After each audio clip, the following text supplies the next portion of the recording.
paano gumagana ang mundo. Nagkaroon ng ideya si Merlin na i-enroll siya sa Magic Academy, upang matutunan niya ang tungkol sa mundo. Sinabi kay Shin na ang pag-aaral sa akademya ay magpapahintulot sa kanya na makita kung gaano kalaki ang kanyang kapangyarihan at nagulat siya dahil hindi niya ito namalayan. Pumayag si Shin na mag-enroll sa akademya dahil mukhang masaya ito at ipinaliwanag na kailangan muna niyang kumuha ng entrance exam para magpas siya sa kanyang mga klase. Si Shin ay medyo naguguluhan kung bakit ang kanyang tiyuhin ay patuloy na tinutukoy ang kanyang sariling bansa at ipinaliwanag niya na ito ay dahil siya ay talagang isang hari. Ang ibang tao sa mesa na inaakala ni Shin na ordinaryo, ay mga matataas na miyembro ng hukbo. Nagtataka si Shin kung bakit ang mga prestihiyosong tao ang kanilang mga bisita sa hapunan, at ipinaliwanag ng hari na may kinalaman ito sa kung paano natalo ni Merlin ang taong naging demonyo. Ang hari ay itinalaga sa isang grupo na nilalayong labanan ang demonoid ngunit nauwi sa halos mapatay nito at kailangang iligtas ni Merlin. Kinabukasan, tumungo sila sa Kapitolyo kung saan binalak tumira sina Shin, Merlin at Melita. Ang reputasyon ng dalawang iba pa ay nauna sa kanila habang ipinagdiriwang ng ilang taong bayan ang kanilang pagdating at sila ay tumungo sa kanilang bagong tahanan. Dumating sila at nakitang ito ay isang mansyon na may maraming tauhan at inisip nilang ang hari ang nagtakda ng lahat para sa kanila. Inutusan si Shin na maglibot sa paligid ng bayan na ginawa niya at naligaw sa lalong madaling panahon at pagkatapos ay natisod sa isang grupo ng mga lalaki na nang-aabala sa dalawang babae, kaya pumasok si Shin. Ang grupo ay kinutya ang pagpapakabayani ni Shin habang sinasabi nila na sila ay mga demon hunters pero naisip ni Shin kung gaano sila kabagal ng umatake at madali silang natalo. Pinasalamatan si Shin ng dalawang babae at agad na umibig. Pagkatapos, nagpakilala sina Maria at Cecilian kay Shin at ipinaliwanag na kukuha sila ng entrance exam sa loob ng isang buwan.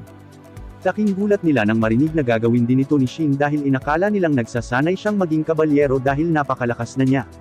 Ipinaliwanag ni Maria kung paano nasa bayan ang kanyang mga idolo na sina Merlin at Melita, ngunit nagkunwaring walang alam si Shin tungkol dito. Nais din niyang makilala ang kanilang protege ngunit nagpasya si Shin na umalis at magbayad para sa kanilang pagkain. Nagtataka si Maria kung ano ang mali kay Cecilian, at ipinaliwanag niya na medyo kinakabahan lang siya dahil kay Shin.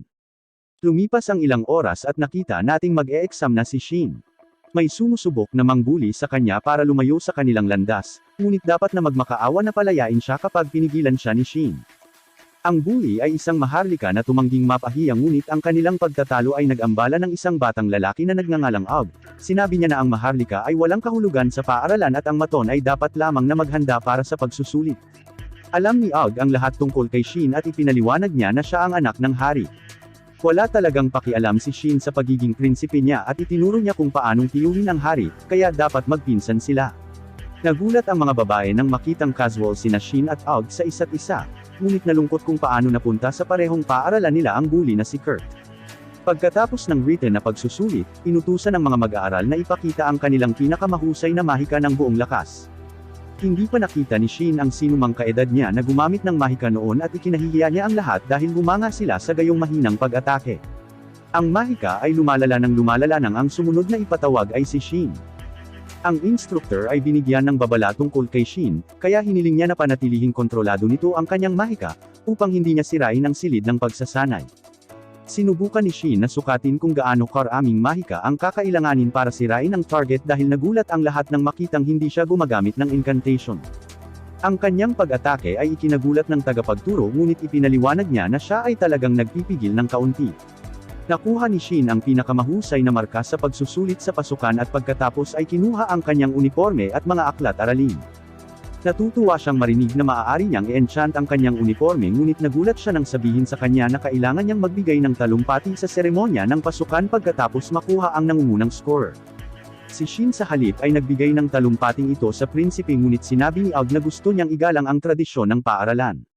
Ang mga babae ay nanunood sa malapit at muli silang humanga sa performance ni Shin sa mga pagsusulit. Sa ibang lugar, ikinalungkot ni Kurt kung paano siya inilagay sa A-class at lalo siyang nalungkot nang marinig na si Shin ang nakakuha ng pinakamataas na marka. Nang gabing iyon, inalis ni Shin ang mga dekalidad na enchantment sa kanyang